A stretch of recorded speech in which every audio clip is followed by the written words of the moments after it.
Việt Nguyễn mến chào cô chú cùng anh chị em.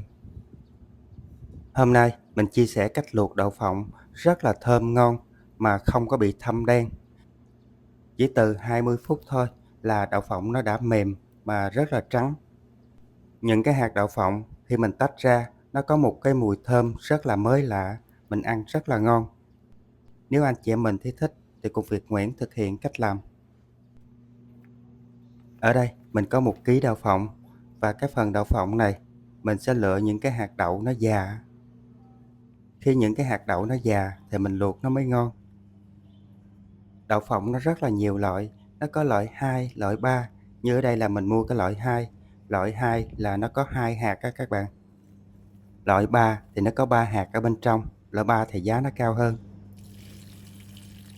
Cái hạt đậu phộng thì nó nằm ở dưới đất nên nó rất là dơ. Bây giờ mình sẽ cho nước vô rửa. Nếu ở gia đình mình có cái bồn rửa thì mình cho nước trực tiếp vô mình rửa luôn. Còn ở đây Việt Nguyễn không có thì mình cho nó vô cái thau mình rửa từ từ. Trong lúc mình rửa thì mình sẽ lựa những cái hạt đậu mà nó non và nó hư á, thì mình bỏ luôn. Mình rửa 3-4 lần nước để cho cái hạt đậu á, nó thật là sạch luôn. Hôm nay Việt Nguyễn chia sẻ cách luộc đậu phộng. Khi mình luộc xong á, nó còn trắng hơn là cái lúc mình chưa luộc luôn. Hồi nãy giờ lựa mà nó vẫn còn sót lại những cái hạt đậu còn non nè. Bây giờ mình lựa cho hết luôn. Mình lựa ra mình bỏ ngay lúc này để khi mình cho vô nồi á, cái nồi của mình nó không có bị chật. Mà mình nấu những cái hạt đậu á, nó cũng ngon nữa. Bây giờ mình sẽ cho nước vô. Với cái cách này khi mình luộc đậu phộng á, thì cái đậu phộng của mình nó sẽ rất là trắng. Mình để 3-4 ngày luôn mà cái đậu của mình nó cũng không có bị thâm đen. Mình sẽ cho vô đây 2/3 muỗng canh muối. Với cái thao tác mà mình ngâm đậu phộng trước khi luộc, cái đậu phộng của mình khi luộc xong nó rất là trắng. Tiếp theo anh chị em mình sẽ dùng cái giấm ăn. Giấm ăn nó sẽ làm mềm cái phần vỏ đậu. Khi mình luộc á, nó mềm rất là nhanh. Và đây cũng là một cái mẹo nhỏ. Khi mình ngâm đậu phộng trong nước giấm, mình luộc xong cái đậu phộng của mình nó sẽ rất là trắng. Cái vỏ đậu phộng nó cũng có mũ. Khi mình ngâm ở trong nước giấm như vậy thì cái phần mũ nó sẽ đẩy ra. Và khi mình luộc, cái đậu phộng của mình nó sẽ không còn cái màu đen nữa. Mình sẽ ngâm cái phần đậu này trong nước muối và giấm như thế này khoảng 30 phút. Rồi anh chị em mình sẽ đi luộc. Với cái cách ngâm đậu trước như vậy, mình ngâm trong nước muối và giấm á, khi mình luộc, cái đậu của mình nó rất là nhanh mềm.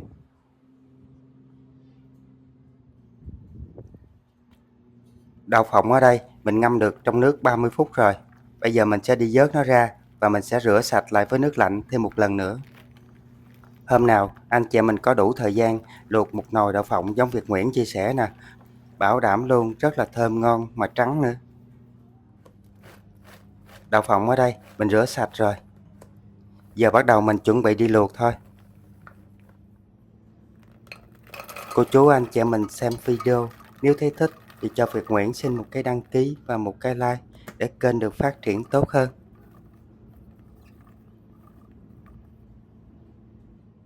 Mình dùng một cái nồi nó vừa đủ cái số lượng đậu thôi. Mình cũng không cần dùng cái nồi lớn lắm đâu. Nước mình cho vô mình luộc á, nó xăm xắp với cái phần đậu thôi. Để cái hạt đậu của mình khi luộc nó được đậm đà, mình cho vô đây 1 muỗng cà phê muối. Giờ mình khuấy lên cho phần muối này nó tan ra.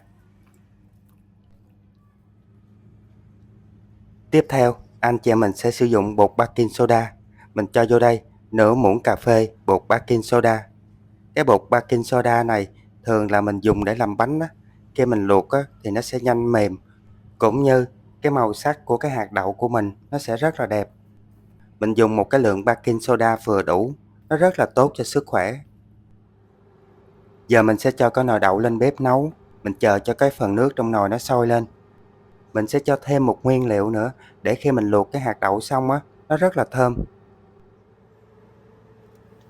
Nước ở trong cái nồi đậu nó cũng sôi rồi. Giờ mình mở nắp ra. Anh chị mình sẽ cho vô thêm Một á là mình sẽ cho cái củ gừng vô, hai nữa là mình sẽ sử dụng cái quế nè và cái hồi. Nếu mình không thích cái mùi quế với hồi á thì mình sẽ đổi qua là cái mùi gừng. Tuy nhiên cái mùi nào nó cũng có một cái hương vị thơm riêng của nó. Mình không có cho quế hồi vô ngay lúc đầu. Nếu mình cho trước vô á thì cái màu nước nó sẽ rất là đậm và cái hạt đậu của mình á nó không có được trắng như là mình mong muốn.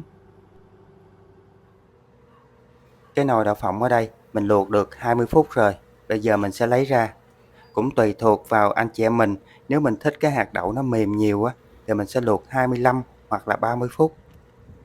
Còn mình thích cái hạt đậu nó mềm mà nó còn cái độ hơi giòn á thì mình luộc 20 phút thôi. Anh chị em mình thấy khi mình luộc đậu phộng xong á, cái hạt đậu nó trắng nè, nó không có bị thâm đen đâu nha. Vào cái thời điểm mình đang luộc á, cái vỏ đậu nó còn ngâm ở trong nước á.